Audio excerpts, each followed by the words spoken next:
लक्ष्मी ज्यादातर मोदक की मिठाइयाँ बनाया करती थी, क्योंकि उसके ज्यादातर ग्राहक मोदक ही खरीदा करते थे। उसके परिवार में सास मंजू और बीमार पति मोहन था।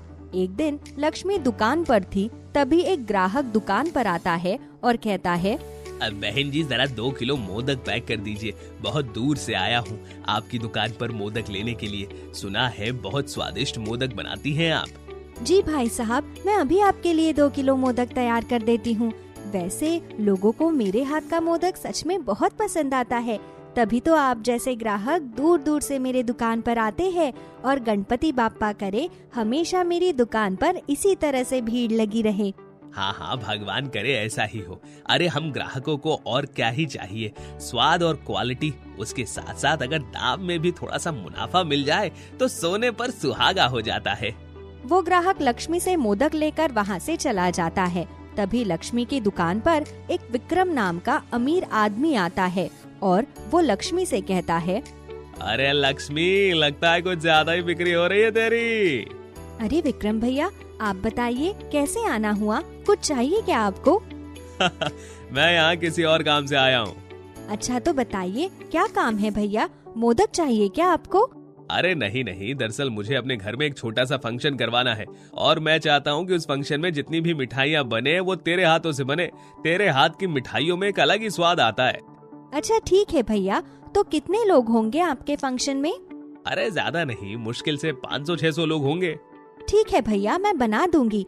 वैसे 600 लोगों के हिसाब से मिठाई बनाने का 10,000 रुपए लूंगी मैं। अरे तेरा दिमाग तो ठीक है ना? अरे तू मुझसे पैसे लेगी है? लगता है तू भूल गई कि गांव का सबसे अमीर आदमी हूँ मैं। तुम लोगों को काम पर रख रहा हूँ, यही बहुत बड़ी बात है तुम्हारे लिए।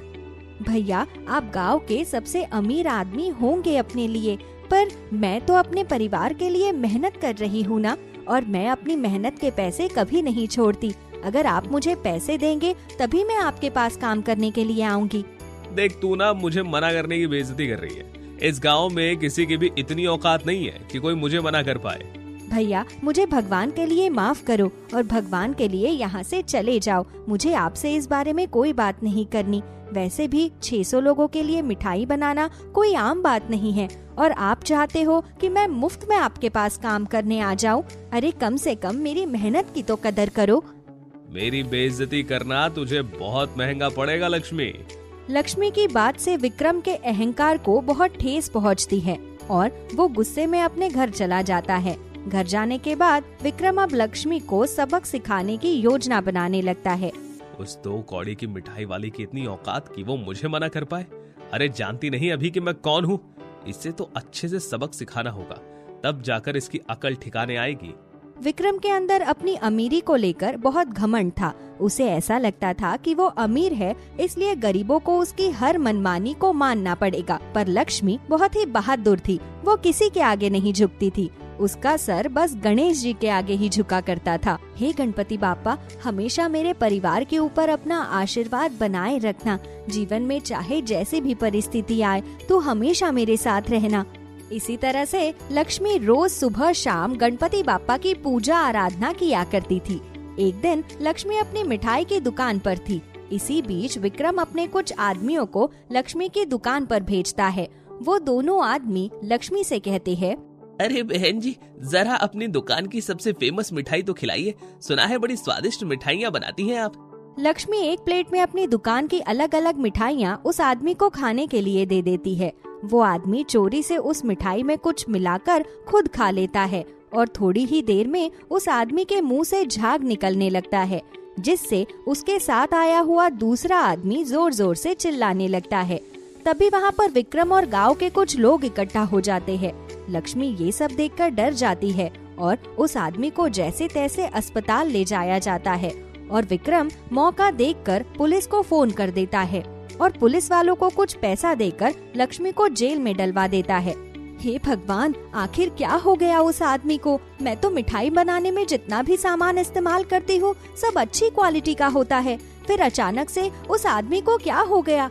पता नहीं मुझसे ऐसी कौन सी भूल हो गई है गणपति बाप्पा, अब तू ही कोई रास्ता निकाल, मुझे तो कुछ भी समझ में नहीं आ रहा। लक्ष्मी को जेल में डलवाकर विक्रम बहुत खुश था। अब लक्ष्मी की दुकान भी बंद हो चुकी थी, जिस वजह से लक्ष्मी का पूरा परिवार बहुत परेशान था। तो एक दिन लक्ष्मी की सास मंजू लक्ष्मी से मिलने जेल में आती है और वो लक्ष्मी से कहती है, ये सब क्या हो गया बहू, ऐसी कौन सी भूल हो गई तुझसे जिसकी कीमत तुझे कुछ इस तरह से चुकानी पड़ रही है। माँ जी, मुझे कुछ भी समझ में नहीं आ रहा है, मैंने तो कुछ भी ऐसा नहीं किया, फिर भी इन लोगों ने मुझे यहाँ लाकर बंद कर दिया है। और वैसे भी मेरी दुकान में तो सीसीटीवी कैमरे लगे हुए हैं, एक बार आप सीसीटीवी कैमरा चेक करवाने की बात कीजिए माँ, शायद कुछ बात बन जाए, क्योंकि मैंने तो कुछ भी ऐसा नहीं किया जिससे मुझे इस तरह से जेल में रहना पड़े। थोड़ी ही देर में मंजू पुलिस वाले के पास जाती है और पुलिस वाले से कहती है, साहब एक बार मेरी बहू की दुकान पर जो कैमरे लगे हैं उसे चेक करवा लीजिए। मेरी बहू की दुकान में जितनी भी मिठाई बनाने का सामान है, एक बार उसकी जांच करवाइए, आपको सब पता चल जाएगा कि मेरी बहू ने कुछ भी नहीं किया है। अरे मेरी बहू अपने ग्राहकों से बहुत प्यार करती है, वो चाहकर भी उनके स्वास्थ्य के साथ कोई खिलवाड़ नहीं कर सकती। देखो, यहाँ आकर हमारा समय बर्बाद करने की कोशिश मत करो, और रही बात सीसीटीवी कैमरे की, तो हमें मत सिखाओ कि हमें क्या करना चाहिए और क्या नहीं। चुपचाप यहाँ से चले जाओ, वरना यहाँ से आना जाना ही बंद करवा दूंगा मैं तुम्हारा। विक्रम ने पुलिस वालों को भी पैसे खिलाकर रखे थे, जिस वजह से पुलिस वाले ना तो लक्ष्मी की सुन रहे थे और ना ही उसकी सास की। बेचारी लक्ष्मी बहुत परेशान हो जाती है और वो जेल में बैठे बैठे अपने गणेश जी को याद करने लगती है। एक दिन धरती पर खुद गणेश जी प्रकट होते हैं और गणेश जी एक बड़े पुलिस अधिकारी का रूप लेकर पुलिस स्टेशन जाते हैं। और उस वक्त पुलिस स्टेशन में जितने भी पुलिस वाले थे, हर कोई बड़े पुलिस अधिकारी को देखकर घबरा जाता है और उन्हें सैल्यूट करते हुए कहते हैं, गुड मॉर्निंग सर, आज आप अचानक यहाँ पर? हाँ, मुझे तो यहाँ पर आना ही पड़ेगा ना। सुना है कि तुमने यहाँ किसी लक्ष्मी नाम की औरत को जेल में बंद किया है। अब जी सर, वो दरअसल अपनी मिठाइयों में कुछ ऐसी जहरीली चीज मिलाती थी जिससे एक आदमी की तबीयत खराब हो गई। तो अब वो आदमी ठीक है? जी साहब, अब वो आदमी एकदम ठीक है। तो तुमने पता लगाने की कोशिश की कि तुमने जिसको सलाखों के पीछे रखा है वो सच में गुनाहगार है या फिर बेगुनाह है? मुझे पता चला है कि उसकी दुकान के आसपास और दुकानों के अंदर सीसीटीवी फुटेज लगे हैं और तुमने वो फुटेज चेक करने की कोशिश की और उसकी दुकान में मिठाई बनाने का जितना भी सामान था उसकी क्वालिटी और उसकी एक्सपायरी चेक करवाई। जब गणेश जी पुलिस बन के जेल में आते हैं, तब पुलिस वालों के मुंह पर तो ताला लग चुका था, क्योंकि गणेश जी के सवालों का जवाब उनके पास था ही नहीं, क्योंकि पुलिस वालों का मुंह तो पैसों से बंद हो चुका था। लेकिन गणेश जी के कहने पर पुलिस वाले को ना चाहते हुए भी जांच पड़ताल करनी पड़ती है और जांच पड़ताल करने के बाद उन्हें पता चलता है कि उस आदमी ने जानबूझकर अपनी मिठाई में कुछ मिलाया, जिससे उसकी तबीयत खराब हो गई थी। जैसे तैसे पुलिस वाले उस आदमी को पकड़ लाते हैं, जिसके बाद गणेश जी उस आदमी से सवाल जवाब करते हुए कहते हैं, चलो भाई, अब तुम बताओ, तुमने अपनी मिठाई में ऐसा क्या मिलाया जिससे तुम्हारी तबीयत खराब हो गई, और तुमने क्यों मिलाया? लक्ष्मी को फंसाकर तुम्हें क्या मिला? क्या बिगाड़ा था उस बेचारी ने तुम्हारा?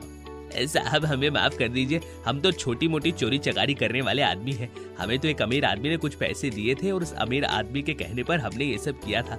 हमें तो सिर्फ पैसों से मतलब है साहब, हमें उस लक्ष्मी से कोई लेना देना नहीं है, हमारी उससे कोई दुश्मनी नहीं है। वो आदमी अपना गुनाह कबूल कर लेता है और बता देता है कि ये जो कुछ भी हुआ है वो विक्रम के कहने पर ही हुआ था। पुलिस वाले विक्रम को पकड़ कर लाते हैं और लक्ष्मी को निकालकर विक्रम को सलाखों के पीछे डाल देते हैं। लक्ष्मी सही सलामत जेल के बाहर आ जाती है और वो गणेश जी यानी कि गणेश जी के रूप में आए हुए पुलिस अधिकारी से कहती है, साहब आपका ये एहसान मैं जिंदगी भर नहीं भूलूंगी। अगर आप वक्त पर ना आते तो ना जाने मेरे साथ क्या हो जाता, और इन लोगों ने तो मुझे कुछ इस तरह से फंसा दिया था कि मैं खुद को सच्चा साबित कर ही नहीं सकती थी। वो तो कहते हैं ना कि कब कौन कहाँ किसके रूप में आ जाए कुछ पता नहीं होता। आप मेरे लिए मेरे गणेश जी बनकर आए थे, आपका बहुत बहुत शुक्रिया साहब। इतना बोलते ही लक्ष्मी के सामने वो पुलिस वाला गणेश जी का रूप ले लेते हैं और वहाँ से चले जाते हैं। ये देखकर लक्ष्मी बहुत खुश होती है और वो खुशी खुशी सीधा पहले मंदिर जाती है और मंदिर जाकर गणेश जी की पूजा करती है। इसके बाद से लक्ष्मी फिर से अपनी एक नई शुरुआत करती है और अपने जीवन में हंसी खुशी आगे बढ़ती है। रतनलाल आंखें बंद किए हुए हनुमान चालीसा का पाठ कर रहा था कि तभी वहाँ पर एक बंदर आता है और हनुमान जी के सामने रखा हुआ केला उठाकर वहाँ से जाने लगता है कि तभी रतनलाल का बेटा डंडा लेकर उस बंदर के पीछे भागता है। रतनलाल जल्दी जल्दी अपनी हनुमान चालीसा खत्म करके अपने बेटे का हाथ पकड़ता है। बंटी, कितनी बार कहा है तुम्हें कि अगर बंदर केला लेकर जाए तो मत मार। तुझे पता है ना, हनुमान जी स्वयं प्रसाद लेने आते हैं। बाबा, आप जब भी पूजा करते हो यही बंदर रोज केला लेकर चला जाता है। आप एक केला लेकर आते हो, वही हनुमान जी को चढ़ा देते हो, और मैं रोज यही सोचता हूँ कि आज मुझे खाने को मिलेगा, लेकिन ये चतुर बंदर पता नहीं कहाँ से आ जाता है और केला लेकर भाग जाता है। अपने बेटे की बात सुनकर रतनलाल हंस पड़ता है। अच्छा, तो ये बात है जो तुम रोजाना डंडा लेकर बंदर को मारने भागते हो। कोई बात नहीं, मैं कल से 2 केले लेकर आऊंगा। ये लो, मैंने सारी तैयारी कर दी है। देखो जी, जो कुछ भी घर में था वो सब कुछ मैंने तुम्हें ये ढाबा खोलने के लिए दे दिया। बस अब भगवान से प्रार्थना करो कि ये काम चल पड़े। चिंता क्यों करती हो? बजरंगबली का हाथ हमारे सर पर है। अच्छा सोचो, अच्छा होगा। लगता है आपके बजरंगबली का हाथ कुछ ज्यादा ही भारी है। मुझे जमीन के सिवा आसमान कभी दिखता ही नहीं है। बजरंगबली बेड़ा पार करेंगे, क्यों मायूस होती हो? आज काम का पहला दिन है, सब अच्छा सोचो, अच्छा फल मिलेगा। बाबा, मैं तो अच्छा ही सोच रहा था, फिर मुझे फल क्यों नहीं मिला? वो बंदर मेरा केला लेकर भाग गया। रतनलाल कभी अपनी पत्नी तो कभी अपने बेटे की तरफ देख रहा था। फिर वो उन दोनों से कहता है कि काम शुरू करते हैं। आज हमारा पहला दिन जो है। रतनलाल ने भगवान का भोग निकाला और उसके बाद अपनी दुकान शुरू कर दी। ऐसा लग रहा था जैसे कि रतनलाल की प्रार्थना स्वीकार हो गई है। ढाबा खुलते ही वहाँ पर भीड़ हो गई और देखते ही देखते शाम होते होते उनका सारा खाना बिक गया। जय बजरंगबली, तुम्हारी कृपा से आज का दिन बड़ा अच्छा गया प्रभु। हमेशा बस ऐसे ही कृपा बनाए रखना। रतनलाल की पत्नी भी बड़ी खुश थी। आज तो बंटी को शाम को ही केला मिल गया। अगले दिन का सोचकर वो लोग खाना खाकर सो गए और अगले दिन सुबह फिर रतनलाल ने पूजा की तो आज पूजा में 2 केले रखे। बंटी बहुत खुश था कि आज उसे भी केला मिलेगा, लेकिन बंदर आया और दोनों के दोनों केले उठाकर ले गया। अरे देखो तो, अपना बंटी कैसे गुस्से में लाल पीला हो रहा है। आज तो मैंने बंदर को चकमा दे दिया। ये देख, एक केला तेरे लिए भी बचा रखा है। बंटी केला खाने लगा और फिर सारा परिवार अपने ढाबे पर चला गया। रतनलाल पहले खेतों में काम किया करता था, वो भी जमींदार के यहाँ पर। लेकिन जमींदार की मनमानी दिन पर दिन बढ़ती ही जा रही थी। आमदनी कम और काम ज्यादा, जिससे परेशान होकर एक दिन रतनलाल ने अपने पत्नी के पास रखे हुए उसके कुछ गहने लिए और उन्हें बेचकर एक छोटी सी जमीन ली और उस पर एक सुंदर सा बड़ा ढाबा खोला। और भगवान की कृपा से उसका ढाबा बहुत अच्छा चल रहा था। उनके हालात और धीरे धीरे अच्छे हो रहे थे कि तभी जमींदार के पास उड़ते उड़ते ये खबर पहुंच जाती है। अरे क्या बताएं जमींदार साहब, ये बड़ा ढाबा, लंबी लंबी ग्राहकों की लाइन। मुझे तो लगता है कुछ दिनों बाद ही रतनलाल इस गांव का सबसे अमीर आदमी हो जाएगा। इस गांव का सबसे अमीर आदमी तो मैं हूँ, मैं, और मैं ही रहूंगा। इस रतनलाल की इतनी हिम्मत कि इसने गांव में इतना बड़ा ढाबा खोल दिया। हजूर, गांव में नहीं खोला, गांव के बाहर शहर जाने वाली सड़क पर खोला है। तभी तो इतनी भीड़ है, इतनी भीड़ है, क्या बताऊं। खाने की खुशबू खेतों तक आती है। सुना है उसकी महेरिया और उसका बेटा भी वहाँ काम में हाथ बटाते हैं। और मैंने तो सुना है कि वो लोग गरीबों को फ्री में खाना खिलाते हैं। जहाँ देखो पूरे गांव में बस रतनलाल के ढाबे के ही चर्चे हो रहे हैं। ये सुनकर जमींदार सोच में पड़ जाता है। फिर वो एक जगह फोन लगाता है। देख लीजिए साहब, आपके होते हुए आपकी नाक के नीचे इतना बड़ा ढाबा चल रहा है, आपने कोई एक्शन ही नहीं लिया। फिक्र क्यों करते हो जमींदार साहब, आज ही जाकर पता करते हैं। वो इंस्पेक्टर अपने कुछ सिपाहियों को लेकर रतनलाल के ढाबे पर पहुंचता है। रतनलाल उसे ग्राहक समझकर उसका स्वागत करता है। आइए आइए साहब, खाने में क्या लेंगे? मैंने सुना है कि तुमने ये जमीन हथिया कर इस पर ढाबा खोला है। बड़ी हिम्मत आ गई है। चलो थाने, तुम्हारी आव भगत करते हैं। अरे नहीं नहीं सरकार, कैसी बातें कर रहे हैं। ये जमीन तो मैंने खरीदी है।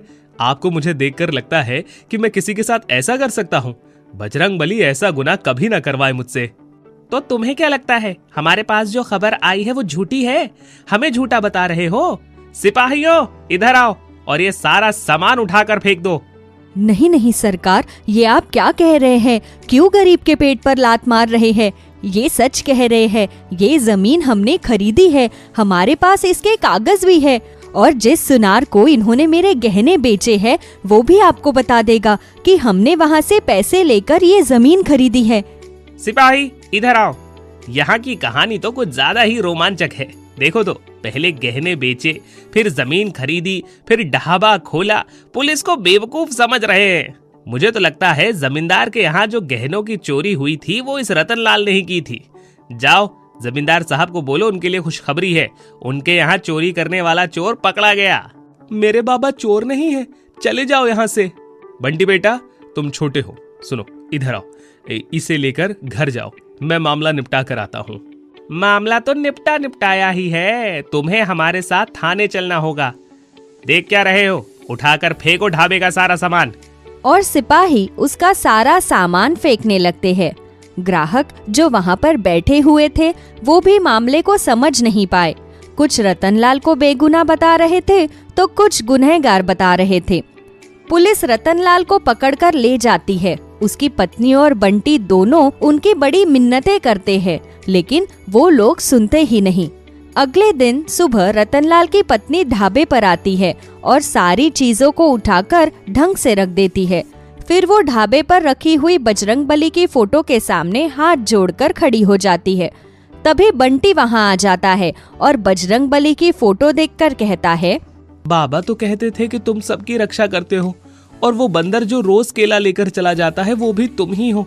इतना केला खाकर भी तुम्हारे अंदर ताकत नहीं आई, और वो लोग मेरे बाबा को पकड़ कर ले गए। अगर मेरे बाबा कहते हैं कि तुम हो तो फिर कहाँ हो? और आज का केला मैं तुमको नहीं दूंगा, पहले मेरे बाबा को छुड़वाओ तभी केला मिलेगा। ये क्या बंटी, इस तरह भगवान से शिकायत नहीं करते। भगवान जो करेंगे वो अच्छा ही करेंगे। लाओ ये केला दो, मैं प्रसाद के लिए भगवान के सामने रख दूं। नहीं बिल्कुल भी नहीं माँ, ये केला तो अब तभी मिलेगा जब वो मेरे बाबा को छुड़ा कर लेकर आएंगे। और उधर पूरी रात थाने में बिताने के बाद रतनलाल बार बार पुलिस वालों से कह रहा था कि वो जमीन उसकी है और उसने वो ढाबा पूरी ईमानदारी के साथ खोला है, लेकिन वो एक नहीं सुनते। तभी जमींदार भी वहाँ पर आ जाता है। क्यों रे रतनलाल, सुना है आजकल तेरे बड़े पर निकल आए हैं। हमारे होते हुए तू ढाबा चलाएगा। आज से तुम्हारा ढाबा हमारा हुआ। ये लो, इन कागजों पर साइन कर दो। साइन कर दो? लेकिन क्यों? साइन करके ही तो मैंने वो जमीन खरीदी है और वो ढाबा मेरा है। तुम्हें पता है ना, गांव में जितनी भी दुकानें हैं वो सब मेरे नाम से चलती हैं। और तुम्हारी इतनी हिम्मत कि तुमने पवन पुत्र हनुमान नाम से ढाबा खोल दिया। अब उस पर केवल मेरा नाम होगा। जल्दी से यहाँ पर साइन करो, वरना तुम्हें जेल की लंबी यात्रा करनी पड़ेगी। रतनलाल बड़ा दुखी हो जाता है। वो पेपर्स पर साइन करने ही वाला था कि तभी एक बंदर वहाँ पर आता है और रतनलाल से पेन ले लेता है। अरे देख क्या रहे हो, भगाओ इस बंदर को। और पूरे थाने में क्या एक ही पेन है? जल्दी से पेन लेकर आओ। और तभी वहाँ पर एक बड़ा बंदर आता है। उसके पीछे छोटे बड़े बहुत सारे बंदर थाने के अंदर आ जाते हैं, जिन्हें देखकर सभी लोग डर जाते हैं। कोई टेबल के नीचे छिप जाता है तो कोई अलमारी के पीछे, और वो बंदर सभी पर धावा बोल देते हैं। जमींदार को जमीन पर पटक कर बहुत सारे बंदर उसे मारने लगते हैं, पर कोई भी बंदर रतनलाल को कुछ नहीं कहता। रतनलाल हाथ जोड़कर खड़ा होता है। हे बजरंगबली, मैं जानता था तुम मेरी मदद के लिए अवश्य आओगे। हे प्रभु, मुझे दर्शन दो, मुझे धन्य करो। तभी वो बड़ा बंदर बजरंगबली के रूप में रतनलाल के सामने आ जाते हैं। चिंता मत करो रतनलाल, जाओ अपने ढाबे पर काम संभालो। आज के बाद तुम्हें कोई परेशान नहीं करेगा। और बंटी से कहना कि मैंने अपना काम कर दिया। अभी थोड़ी देर में मैं अपना केला लेने जरूर आऊंगा। और रतनलाल हनुमान जी के चरणों में प्रणाम करता है और अपने ढाबे पर चला जाता है। दोनों रतनलाल को देखकर बहुत ही खुश हो जाते हैं। ये तो चमत्कार हो गया, तुम आ गए। हाँ भाग्यवान, तुम्हें पता है वहाँ स्वयं बजरंगबली पधारे थे और उन्होंने मेरी मदद की और कहा कि अब से हमें कोई परेशान नहीं करेगा। और ये भी कहा कि बंटी से कहना कि थोड़ी देर में वो केला लेने आ रहे हैं। मेरे बाबा आ गए, मेरे बाबा आ गए, तुम भी आ जाओ और अपना केला ले जाओ। तभी वहाँ बंदर आता है और बंटी के हाथ से केला ले जाता है। और फिर बंटी अपने बाबा को बताता है कि उसने बजरंगबली से कहा था कि जब तक बाबा वापस नहीं आएंगे तब तक केला नहीं दूंगा। लगता है बजरंगबली ने अपने छोटे से भक्त की बात सुन ली। जय बजरंगबली। और उसके बाद जिसको भी पता चला कि रतनलाल के ऊपर बजरंगबली का हाथ है, उसके ढाबे पर लंबी लंबी लाइनें शुरू हो गई और उसका काम बहुत अच्छा चलने लगा। उधर जमींदार अब डर के मारे कभी रतनलाल की तरफ गया ही नहीं। और इस तरह भगवान हनुमान ने स्वयं आकर उस ढाबे वाले की